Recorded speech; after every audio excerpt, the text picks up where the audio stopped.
Before I begin the video, I'd like to thank these lovely top tier Patreons for financially supporting my channel, Boovie Christian and Hot Dark Coca 189. Your support is extremely generous. Now on to the video.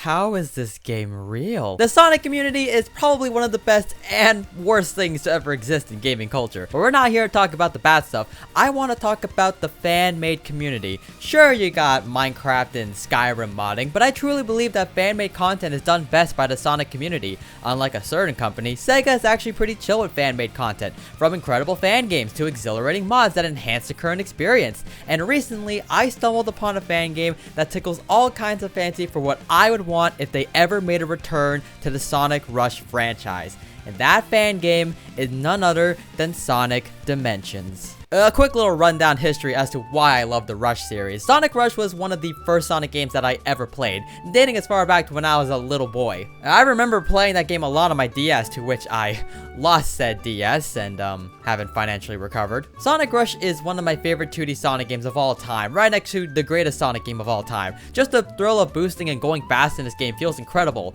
minus the infinite death holes. I will say, the level design isn't exactly the best thing about this game. But besides its flaws, it's a simple game. The controls feel great, the graphics are really held up by its art direction. The story is, well, and the music is so freaking good. Honestly, looking back at this game, it feels kind of awkward not having a proper homing attack and a stomp, but this was the first of its kind, so I can't really be too mad. On top of that, there just wasn't a game like this that I could find, and the dual screen usage was pretty genius for its time. It's a bit weird now these days, but the game still manages to keep me entertained when I need a quick gaming session to break away from the stresses of the world. As the Rush games advance, we would eventually get Sonic Rush Adventure, to which I have played a little bit, and honestly, it's pretty good. Though I can't say much because I didn't play an awful lot of it. And then we got Sonic Colors DS, which just feels incredible. From a much better homing attack, the slide, the stomp, wall jumping. They removed the ability to do like the trick spamming and also replace gating boost with the wisp, which was actually kind of heartbreaking, but it is what it is. But otherwise, the three Rush games were incredible. And no, Sonic Generations 3DS doesn't count. I'm sorry, I don't want to hear it. This is not Rush 4. Heck, Sonic Colors DS isn't even Rush 3, but I mean, at least it kept the same art style and somewhat gameplay. Years later, I eventually stumbled upon Sonic Dimensions. As I was watching this gameplay, I was like, oh my god, I need to play the Sonic game. So when I got it for the first time, I hated it. Why won't my controller work with this game? Okay, fine, I'll just use keyboard controllers. What the hell is this button mapping style? Why is the late speed dash button the same button as the boost? We are not having an Unleashed situation right here. I really dislike this game because my controller wouldn't even connect to it, and there was like only one level at the time, and also the game just ran like dog water because apparently I would have to reset my entire PC just to play this game because, I don't know, RAM, CPU, like, I genuinely have no idea what the hell was going on with this game. This was just like, no other fan game had this kind of issue, so I just said screw this game and I moved on with my life. A few years later, I stumbled upon Sonic Colors Demastered, which was featured in Stage 2024, and I think honestly this feels like a much better Sonic Colors DS. This game really scratched my itch for the Rush style game, so eventually I went on a quest to see if there were any more Rush style fan games. This led me to Sonic vs. Darkness. This game is alright. I can see the more Unleashed style inspirations, and the level design here is pretty good. I find these levels to be a pretty solid link. The style it goes for is pretty goddamn good, more akin to the Advanced series, but the game didn't exactly feel great to play. I gotta be completely honest. But hey, at least it worked with my controller, so I couldn't complain too much. Which led me all the way back to trying Sonic Dimensions after a ton of convincing and forcing myself to get the game to work. And boy, am I so glad that I gave this game a 4th/5th chance. Yes, there were so many attempts to try and get this game to work. I tried running this through Steam, and when I did, the window was active, but the frames would just drop. But when I wasn't active, point is that booting up this game again, even in 2024, was such a pain in the butt. But we'll talk about that in a hot minute. Sonic Dimensions, when the game works, without a shadow of a doubt, is what I would want the next Sonic Rush game to be. Who needs Sonic X Shadow Generations when you have literal perfection right here? With that being said, let's dive into an over-analysis of Sonic Dimensions.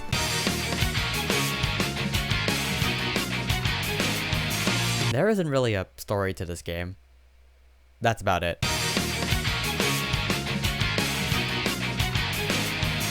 The art direction is very much Sonic Advance style, to which I actually really like. I also really need to play the advanced games. I really like the graphics in this game. The effects are easy on the eyes and the animations are smooth for a pixel art style. No real complaints here. Well, yet. The gameplay is very much Sonic Rush inspired with elements of the classic and advanced games. The moveset and controls of the game feel incredible and fluid. You also have the choice of playing as either Sonic or Shadow, which is great, but it would have been nice if you can play as Blaze. I low-key did not touch Shadow throughout my entire playthrough of this game. All I know is that he has like an infinite air dash, so we're just gonna focus on Sonic this whole time. What do you know, I guess I really do like Sonic more than Shadow. You know, maybe I'd be more willing to play Sonic X Shadow Generations if there was a mod that replaced Shadow with Sonic. Oh my god! You have a lot of moves at your disposal in this game. From boost, double jump, homing attack, wall jump, air trick up, air trick side, air trick backwards, which was a move I didn't learn until after I played the game some more. Actually, it's funny enough, while I was writing the script, I just kept playing the game. Like, I physically can't stop playing this game. It has slide, stomp, lightspeed dash, spin dash, curl and uncurl. This is my favorite mechanic in any Sonic game, by the way, when you can just boost out of a spin dash. Oh my god, that just feels so incredible and fluid. Some wall running mechanic, thing, and maybe a few others that I'm forgetting. The movement tech in this game is actually insane. For example, the spin dash or just rolling into a ball is super important for gaining speed.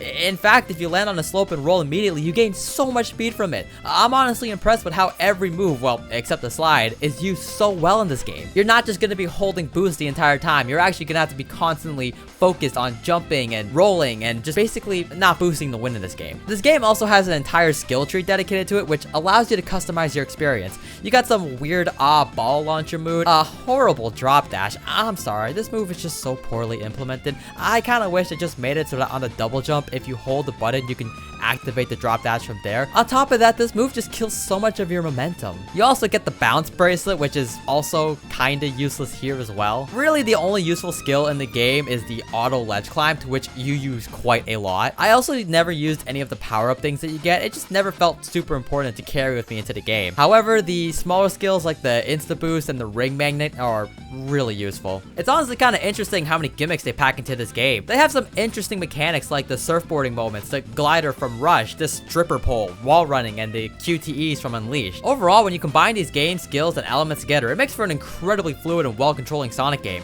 But we can't have a good Sonic game without good level design, so let's go through all the levels in the game.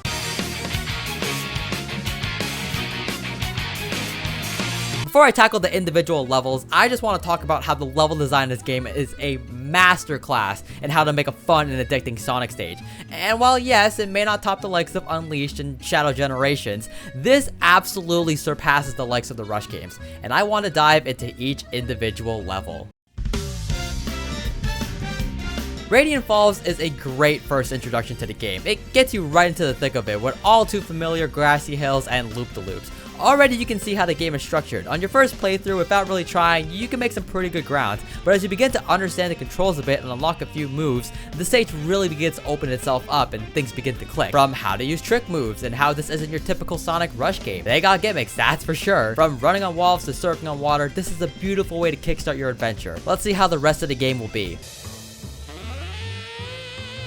Starlight Speedway is your city-themed level, and honestly, I don't have much to say about this one. Nothing super unique about the stage other than its level theming. I will say this is the only stage in the game where you need to react right off the jump in order to get that high score, because there is like a small little ledge that you can hop over and skip like a majority of the level. On top of that, there was this one section where you can actually use, and it's technically really only used once, the auto trick backwards, where you jump backwards onto the wall jump and get into higher ground. Like, that actually blew my mind. I didn't even know that moves exist until I eventually pulled that off. So honestly, this level is pretty fluid, and also it was one of the levels that I modded to play Sunset Heights because I just love the Sunset Heights soundtrack from Sonic X Shadow Generations.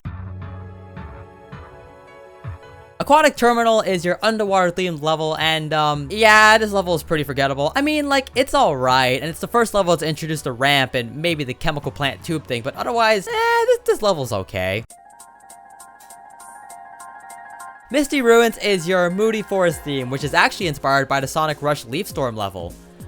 I think. This is my least favorite level in the game. I seriously just don't feel a large sense of flow into this game. I don't know, it's really hard to explain, and I think it really boils down to the atmosphere just being a bit too dark for my liking. I should probably say this now, given that I'm talking so poorly about the stage. Every single stage in this game is incredible. Like, it solos everything that I have seen in the Rush games. They are very well made levels. It's just this one I don't really feel like we're playing a lot, but if I had to replay the stage, I'm not going to be against it. I'm not going to be crying like, oh man, I gotta play this stage. Like, no, I could probably sit through an entire walkthrough of this game again and not feel any sense of pain, because really these stages have a lot of flow to them that's kind of easy to like get by. Like, I'm not gonna say it's a very difficult game. It's a very easy game to play, but it's very hard to master. But coming back, yeah, Misty Ruins, I don't know, like, it's so weird given that this is like the Sonic Rush like themed level. I feel pretty indecisive about this one.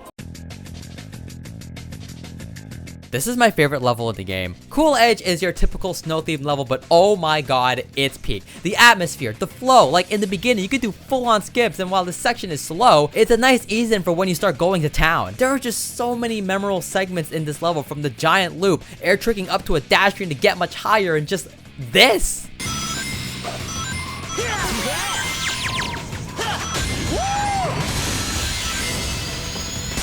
You are not hitting that on your first run, let me tell you. This stage is just the embodiment of peak flowing, man. Want to know what else is peak? Liking and subscribing to the channel for more content and yap sessions like this one. But no, seriously, this level is just so much fun to master, and honestly is a level that I find myself replaying a lot from time to time. Cosmic Tempests is like an alternate universe Sky Sanctuary with the cloud things and the ball things. I don't really know how to describe this stage. It just feels like a lot of effort needs to be done in order to attain that flow, which isn't a bad thing, but I don't feel that large sense of flow in this stage.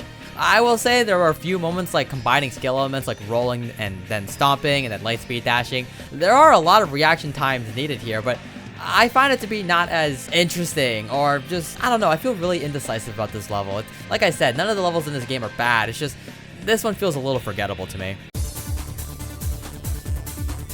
Astral Space is, well, it takes place in space. I think this level is sold purely on its aesthetic. Like, the fact that we're running through the outer space is honestly pretty freaking incredible. The one thing I will say about the stage is that the very beginning of the stage is pretty difficult to S-rank master, but once you get like halfway through the stage, the rest of it kind of becomes a cakewalk. I don't really have much to say about that. Alright, with all the stages covered, we can move on to the music.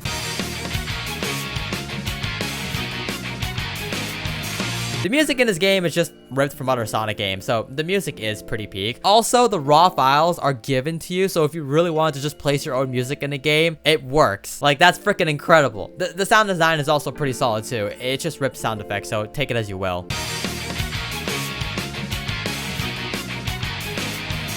So remember how I said I covered all the stages?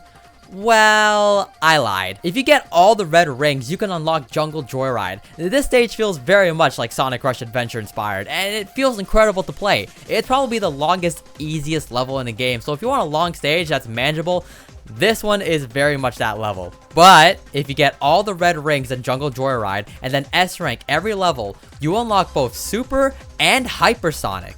On top of that, you can get the final level in the game, Null Zone, aka Eggman Land. This is a very difficult level to master, especially as base form Sonic. By the way, you can turn into Super and Hyper anytime throughout the game, and oh my god, it just looks so goddamn good. But I hate playing as Hyper because it replaces the double jump with the air dash, and I freaking hate the air dash. On the topic of the super forms, they do play pretty well. All you need is 50 rings and then go super, baby. And if you transform again, you can go hyper. So it's really well designed and honestly feels great to play as just an overpowered Sonic. But coming back, I want to talk about Null Zone, and I'm just going to call it Eggman Land going forward because, well, the Eggman Land theme music plays. It kind of looks like Eggman Land. This level makes you sweat. It puts everything you learn to the test, and I have to say it accomplishes it with flying colors. Like, this stage is punishing, but it's not unfair. Like I said earlier, this game is very fair and generous. It doesn't take very long to master the controls, but mastering the level is a whole different story. Like, I think most of this game can be played with their brains turned off and they'll get all A's, but they would be doing themselves a disservice if they didn't at least put in the effort to try and beat the post-game content. I mean, this is some of the best post-game content I've ever seen in a Sonic fan game. Well, I think Sonic GT probably comes close.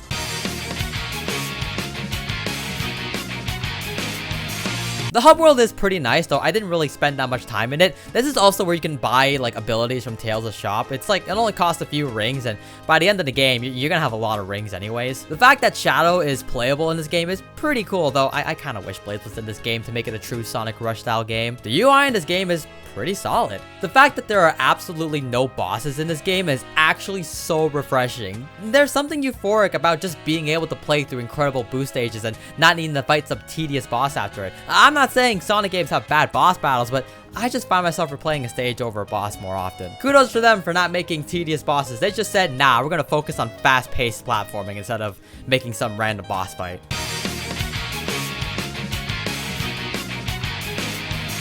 Like I said in the beginning of this video, the fact that you have to restart your entire PC just to run this game is asinine. The only way I found to fix this is by going into like the NVIDIA control panel and just force the game into high performance, and so far that's been pretty consistent. I also run this through Steam, so I have better controller mapping, and honestly, it works much better now that I did like a crap ton of tampering. Like, it's really hard to explain the work process. Like, for some reason, when I set my controller to keyboard only, the game starts to lag, but then I add like the D-pad options on the controller, the game starts to like work flawlessly. And also I launched this game through my Stream Deck because I just think launching Sonic games through a Stream Deck, it just gives me a higher level of superiority. But that's besides the point. On top of the poor computer mapping, this game basically requires you to use a controller. And look, I get it, this game is hella old, and it's probably not fair to have these complaints, but if they plan to continue this project, for which I honestly don't see them doing, because one of the achievements claimed that you 100% the game, they really gotta work on booting optimization, or just optimization in general, and then better controller support / mapping controls. And also give us the Act 2 levels, man. Come on, I'm not saying the Act 1 levels aren't enough, but I would just love more of this game. And really, that's the big takeaway here. It truly feels like the Sonic Rush of my dreams. It controls well, it looks beautiful, and it feels like a complete product. This fan-made game is everything that I would want from a new installment in the Rush series, but something tells me that we won't be getting that for a while. The best thing that we can do is show Sonic Team that smaller project like these is something worth paying for. I mean, if they sold this as like a spin-off game for like 10 to 20 bucks, I would cop it in a heartbeat. I just really miss the Rush series, man. And honestly, I'm so happy that fan games like these exist to keep reminding me as to why I love this style of Sonic gameplay. I'll never not be thankful for the Sonic community giving us all these incredible mods and fan games, because I know for a fact that Nintendo is nothing like that. And this is like one of the more things that I can praise about the Sonic community, is that there are so many passionate and incredible creators out there who are just working their butts off to provide these kind of stuff for us. If Sonic Dimensions never gets updated, honestly, I would be kind of okay with it, because this game just works really well, and